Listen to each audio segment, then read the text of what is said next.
I want to share a story about something that happened to me in the small town in France where I lived during my senior year of high school. At the time, I thought I was living one of the most innocent and exciting periods of my life. Until that night. That night, I painfully learned how fragile trust can be and how even the most friendly-looking faces can hide dark secrets. It all started with the excitement for our high school's much-anticipated end-of-year party. Our town wasn't very big, so high school parties were one of the most important social events of the year for us. My closest friends, Sophie, Chloe, and Lucas and I, had been talking about this party for weeks. What we would wear, what the music would be like, who would be there. We were very excited about the party, but the venue wasn't decided yet. It was usually held in the school gym or at a local event hall. It was right in the midst of these party preparations and sweet hustle that I started to notice a girl I'd never seen at our school before. I first saw her in the schoolyard, sitting alone on a bench, just watching everything around her. In the following days, I ran into her several more times in the hallways and in the cafeteria. She was quiet, a bit mysterious, but at the same time seemed curious about her surroundings and had a friendly demeanor. One day, as I was drinking coffee alone in the cafeteria, she came up to me, smiled, and said hello. She told me her name was Manon. She had short, dark hair, deep-set eyes, and a faint, enigmatic smile that never left her face. In our brief chats, she spoke quite intelligently and engagingly. When I mentioned the party, I noticed her eyes lit up. She seemed just as excited as we were. I hadn't really had a chance to introduce her to Sophie, Chloe, and Lucas.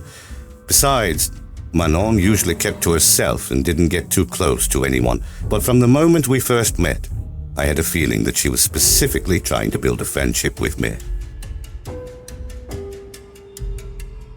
Finally, the day of the party arrived. When I woke up in the morning, I was bursting with excitement. I couldn't sit still thinking about the fun we'd have in the evening. In the afternoon, I headed to the small hair salon in the town center, the one I always went to get my hair styled a bit. I'd planned to meet Sophie and Chloe there so we could get ready together, but they had called at the last minute saying something else had come up and they couldn't make it. I went to the hair salon, and as I was sitting in the chair getting my hair treated and blow-dried, Manon walked in through the door. When she saw me, she approached with her usual mysterious smile and greeted me. "Are you here for tonight's party? I'm getting my hair blow-dried too. I'm so excited," she said. I was pleased that she was also getting ready for the party. At least I wouldn't be alone at the salon. We started chatting casually.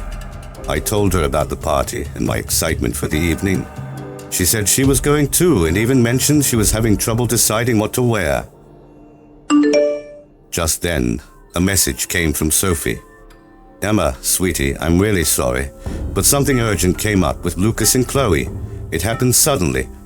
Unfortunately, we're going to be a bit late to the party. We'll take care of our thing first and then head straight to the party house. We'll meet you there." Reading the message, my mood completely soured. I'd wanted so much to get ready and go to the party with my friends. Manon, noticing my disappointed face, curiously asked what was wrong. When I explained the situation to her, she thought for a moment, and then her eyes lit up. "Don't worry at all, Emma," she said. "If you want, we can hang out together until the party. In fact, there's a very cute cafe near my place. We can sit there and have something to drink first. Then a friend of mine can come pick us up in their car and drop us off at the party. That way, we can spend some time together until Sophie and the others arrive," she said.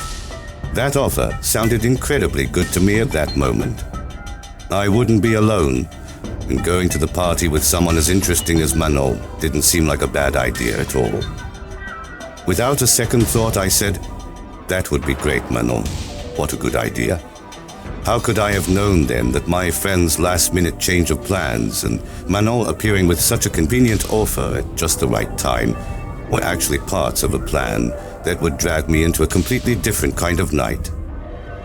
After accepting Manon's offer, we left together once our business at the salon was finished. We went to the cafe she had mentioned. About half an hour later, Manon's friend arrived and picked us up. Her friend looked at least 10 years older than us.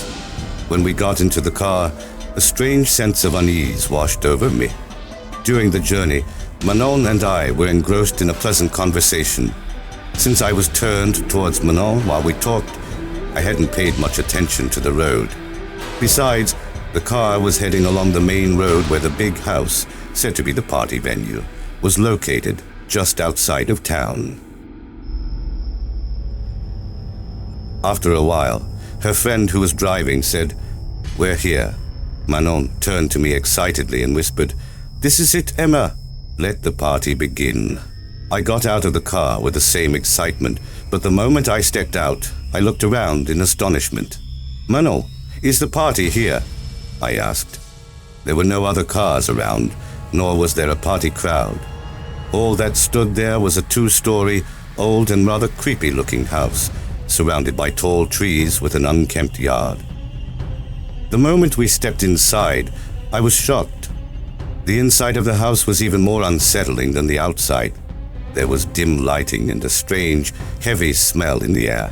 There was no sound of music, nor any party excitement in the atmosphere.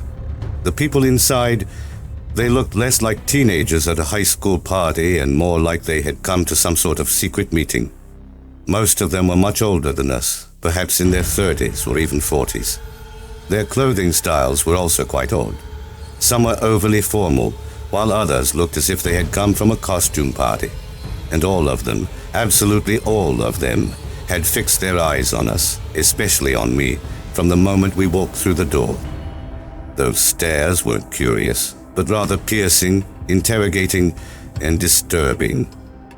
A few people approached Manon and whispered something to her, and Manon nodded in response. Then Manon grabbed my arm and started pulling me towards the crowd. "Come on, Emma," she said. "I'll introduce you to a few people." The people we met started asking the most irrelevant, personal, and strange questions about my life. Do you live with your family? What are your plans for the future? What is your biggest fear? Do you ever feel lonely? These were not the kind of questions one would ask at a high school party, and the way they asked them was just as bizarre. It felt as if I was in some sort of interview, or they were gathering information from a subject. Manon, however, seemed perfectly calm amidst all this strangeness, even winking and smiling at me occasionally. But I could now sense that there was something else behind that smile. The fear and panic inside me was steadily growing. Every time Manon said, "Don't worry, we'll have fun," it only made the unsettling atmosphere of the place more pronounced. I felt like I was having trouble breathing. "Manon," I said in a trembling voice, "I need to go to the bathroom." This was the only excuse I could come up with to escape, even if only for a moment, from that suffocating room and those piercing stares. Manon nodded. "Of course, it's at the end of the hall on the left," she said with a casual air, as if the house were hers. I quickly moved away from there and found the bathroom she had described. I locked the door behind me and immediately took out my phone with trembling hands. My first move was to text Sophie. "Sophie, it's urgent. I might be in trouble. Manon brought me to a different house. This place is very strange. The people are very weird. You guys need to come right away. I'm sending my location." Then I tried calling Lucas, thinking he might answer more quickly. The phone rang, but no one picked up. I tried again and again. I took a deep breath. I had to stay calm. I couldn't go back to those strange people. I had to find a way out. Finally, at the end of a room I guessed was the kitchen, I saw a glass door leading outside. Hopefully, I approached the door. It wasn't locked. Slowly, I opened the door and threw myself into the backyard of the house. Without looking around, I just started running. I don't know how long I ran, but eventually, out of breath, I found myself on the side of the main road leading to town. Just then, my phone rang in my pocket. When I saw Sophie's name on the screen, I started crying with joy. "Emma, are you okay? Where are you? We just saw your messages. We've been trying to call you repeatedly, but couldn't reach you." Soon after, my friends came to pick me up. When I threw myself into the back seat of the car, I couldn't hold back my sobs. That night, that horrible house, and Manon's betrayal would never leave my mind. We spent that night at my house. Sophie, Chloe, and Lucas didn't leave my side for a moment. It wasn't going to be easy to get over the shock and fear I had experienced, but having them with me gave me strength. When morning came, we wasted no time and went straight to our school. We went up to the principal's office and said we wanted to discuss an issue related to the party from the previous night. After principal listened to us, we asked if he/she knew a student named Manon. Sophie added, "I think she dropped her necklace." We found it, but we can't reach her on the phone. If she's registered at the school and we can get her home address, we'd like to return her necklace to her. The principal thought for a moment, then checked the student lists on their computer. Shaking their head, they said, "I'm sorry, kids, there's no student named Manon registered at our school. There's no one by that name." We were shocked. She wasn't at the school. The information she gave was false. Maybe even her name wasn't Manon. But why? Why had she targeted me? Who were those strange people in that bizarre house, and what did they want from me? These questions gnawed at my mind, and we knew we had to do something to find the answers. 2 days had passed since the incident. With the unsettling truths about Manon and the shock I'd experienced, we ended up at the police station. Sophie, Chloe, and Lucas were with me, both to offer support and to give their statements as witnesses.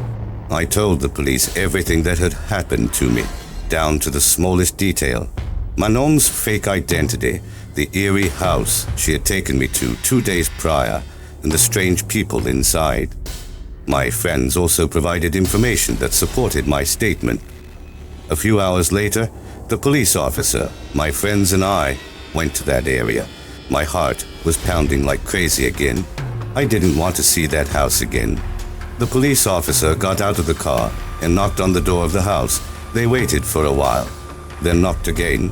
Soon after, an elderly woman opened the door, with an elderly man standing beside her, looking on with curious eyes. The officer introduced themselves and briefly explained the situation. The elderly couple looked at each other in astonishment. The police officer went inside. We waited anxiously by the car. About 20 minutes later, the officer came out of the house, a look of surprise and a bit of bewilderment on their face. The couple inside say they've lived in this house for about 40 years and that they were home all night 2 nights ago. We found no trace of any party or large gathering in the house. They also said they didn't notice anything unusual that night, nor did they hear any noise, the officer reported. I was frozen. The police stated that, apart from our statements, they had no concrete evidence and they couldn't find any record or trace of Manon. After that day, the police investigation yielded no results and was closed due to insufficient evidence. Manon never reappeared.